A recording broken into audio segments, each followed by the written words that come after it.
Hello F11 members and welcome to the Fundamentals of Post-Production video tutorials for issue 74, March 2018. So in the What's in a Picture feature in this issue, you can read about my shoot of the super blue blood moonrise that happened on January the 31st. And so I'd like to accompany that feature, talk you through the post-production of this shoot.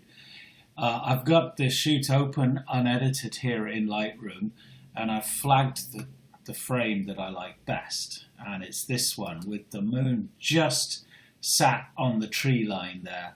A special moment. But I had, as you'll read in the feature, I had problems. I was right at the envelope really of in terms of exposure, shooting with a super long lens here.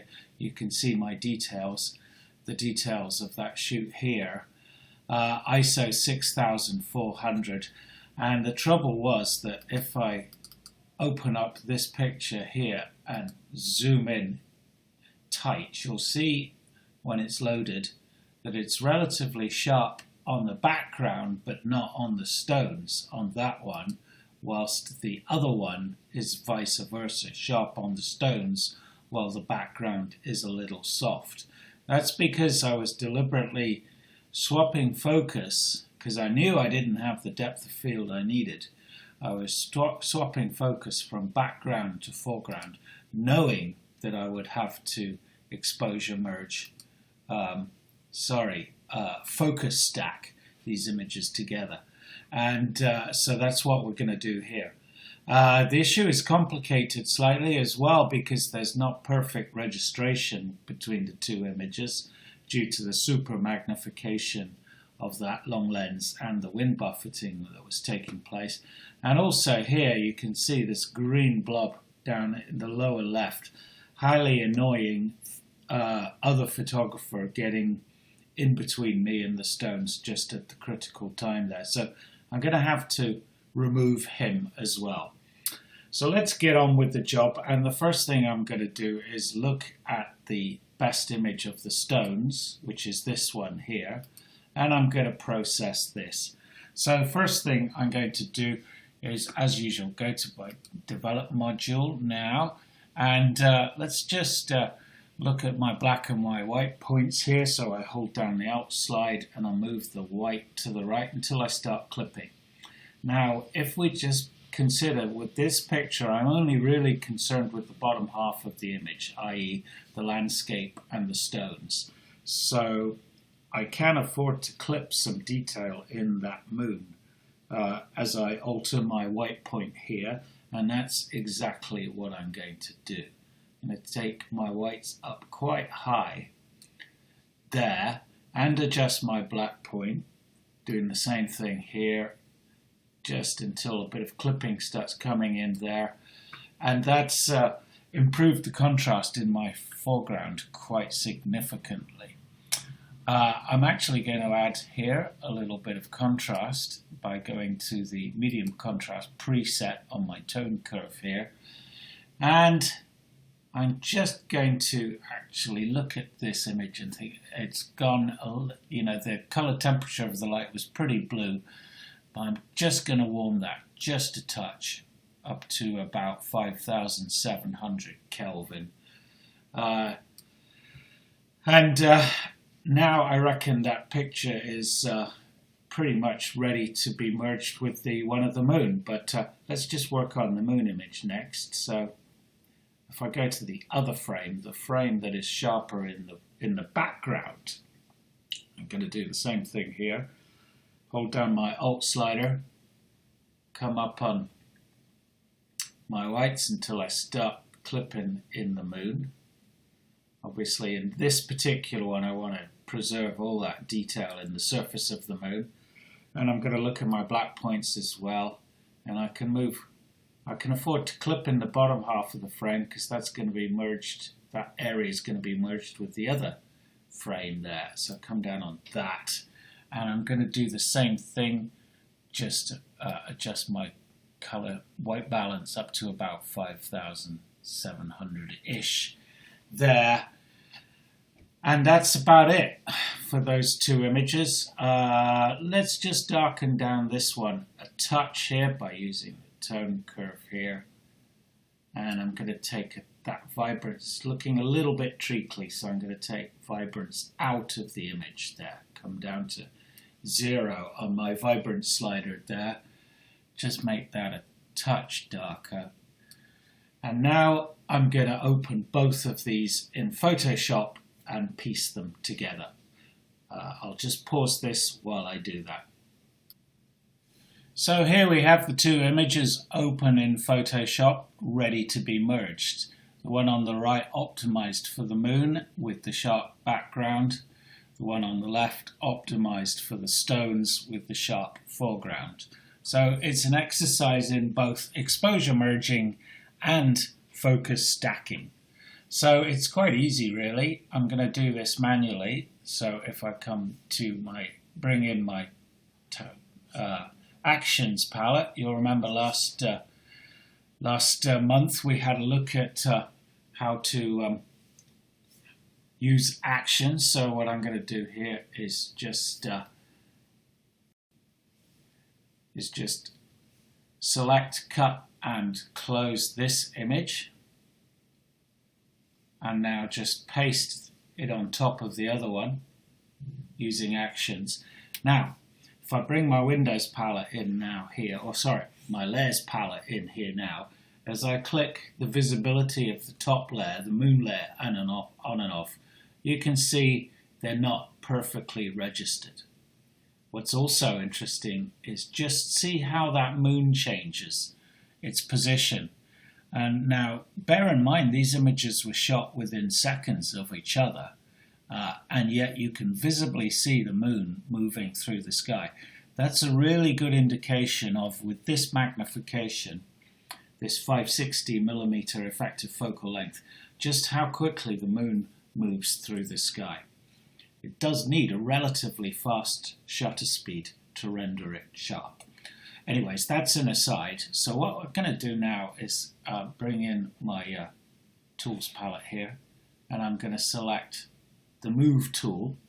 And now if I go in magnification really high on this, okay, and move it down here, and now what I'm going to do is click on and off there. So what I'm going to have to do is move this top layer up so it's perfectly registered, and I can do that just by dragging it to start with, and then click on and off to see how my register is going. But to do it in a more controlled way, I can use the arrow, the nudge keys on my keyboard, and that's what I'm doing now. And if I just keep clicking on and off to see how I'm going, I need to go up a bit more and to the left. Let's see how I'm doing now. I'm getting closer, can you see? Okay. Oh, sorry. Let's bring that back.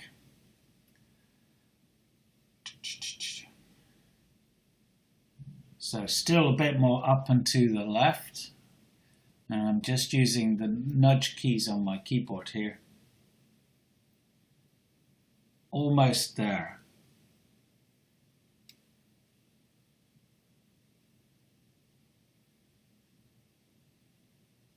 I reckon that's about it. You see how the background is sharp on the top layer and not on the bottom layer, whereas the stones are sharp on the bottom layer and not on the top layer. So now we've got our registration right. I'm going to zoom back out. Let's just get these palettes out of the way so you can see what I'm doing here. Okay, so now I'm just going to select, using my lasso tool here, and come along sort of the bottom of the tree line here and select this area here now and bring in my actions palette again. I'm going to use a layer, make a layer mask to merge here, and I'm going to, this one here, mask 150, so that's going to make a layer mask that has 150 pixel feathering across that line there. And play that. And there it is. You can see that I've merged those two images work together. It's a little bit too dark here on the tree line. So what I'm going to do now is come over here to my top layer and select again using the lasso tool just the trees. Oh. I'm going to feather this so I don't need to be too precise. Select that area there.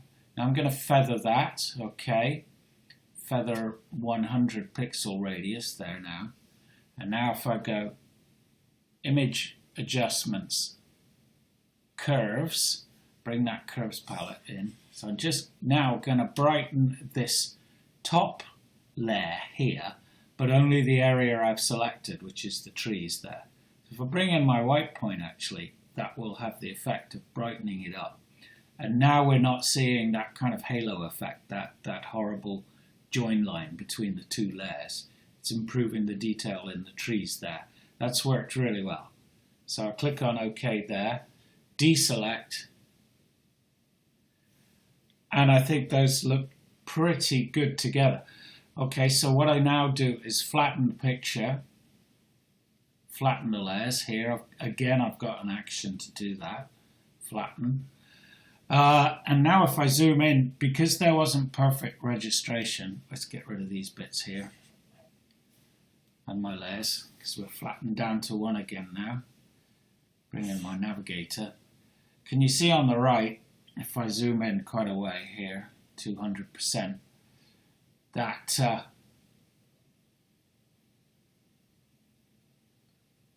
I'm going to need to crop the picture because, or do I? Yes, I do. Can you see there on the right? Because the images weren't aligned perfectly, I'm going to need to crop slightly the picture just on the left. Just confirming that. Go right round the image.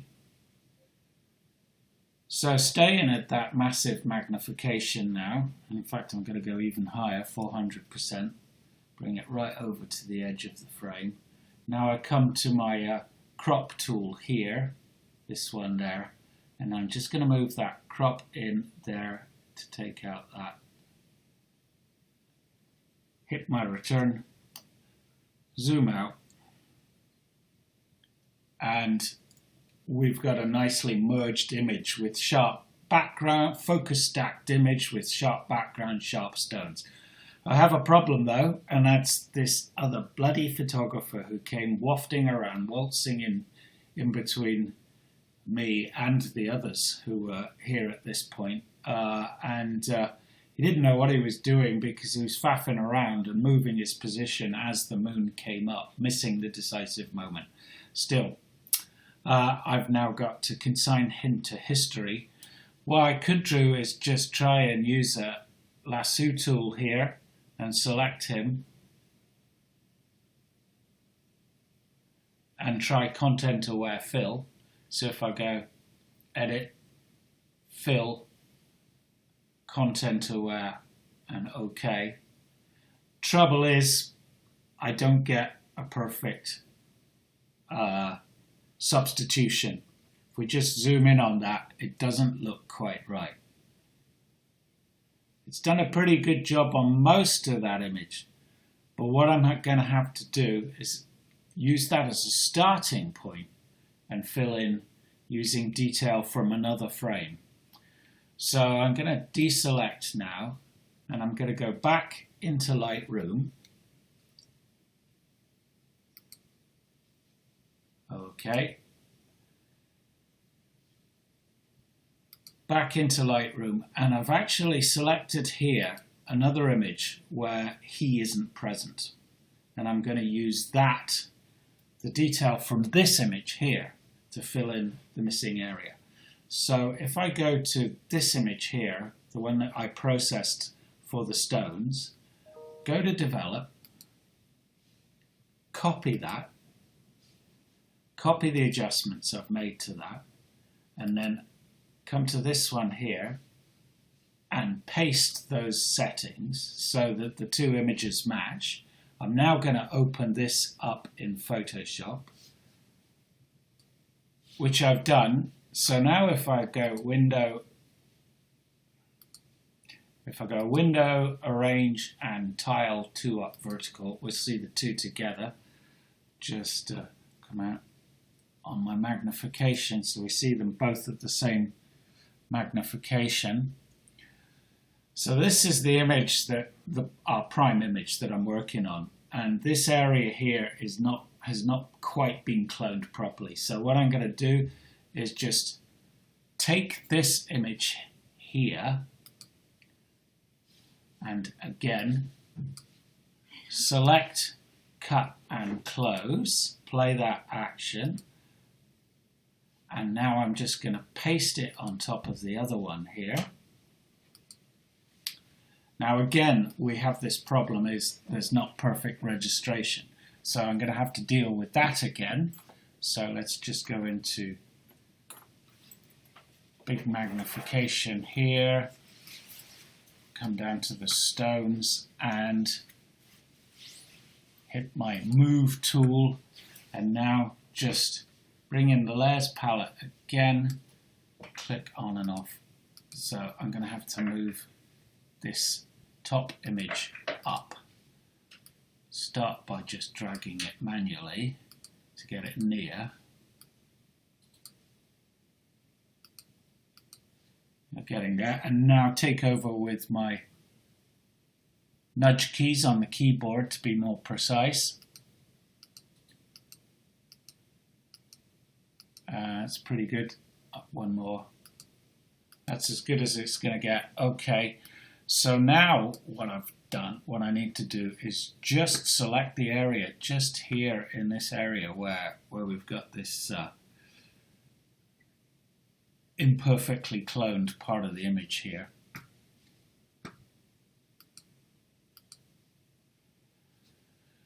So again, using my lasso tool, just going to draw around here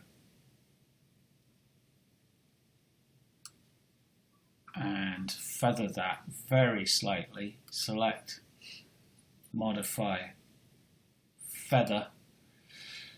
20 pixels is fine. And now what I want to do is apply a layer mask here. So if I go layer, layer mask, and reveal my reveal selection. So what we've got now is all I can see from that top image is in fact the tiny little bit down here.